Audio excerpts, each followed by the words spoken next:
Es un género híbrido, se le considera un género híbrido entre lo literario y lo informativo.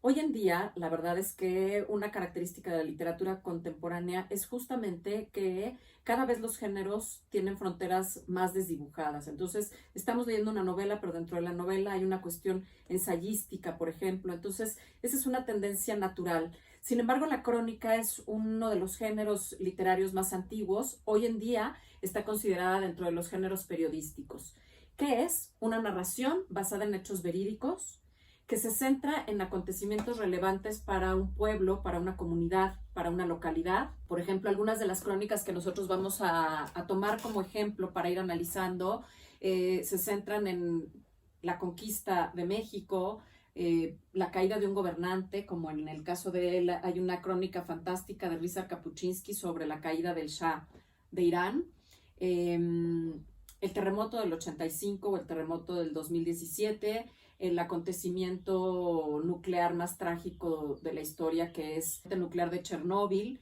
el derrumbamiento de una mina en Chile, la mina de San José. En fin, son temas relevantes para registrar un acontecimiento. Son muy cercanos también a los relatos de no ficción. Por ejemplo, una de las diferencias que tienen con los relatos de no ficción, estoy pensando en particular en un texto, en el relato de un náufrago de Gabriel García Márquez, es que no es un acontecimiento histórico, sino que es un hecho que, aunque está narrado de manera cronológica, le ocurre a una persona y no necesariamente tiene relevancia para una comunidad. La característica principal de la crónica es justamente que está narrada en orden cronológico, ¿no? Que busca es respetar el orden de los acontecimientos para que el lector pueda identificar el origen, los hechos y el desenlace de la situación que está narrando. Es en realidad algo que creo que es muy importante y por lo que lo hace un género de autor, es que es un testimonio del autor con respecto a una realidad en un contexto social histórico determinado.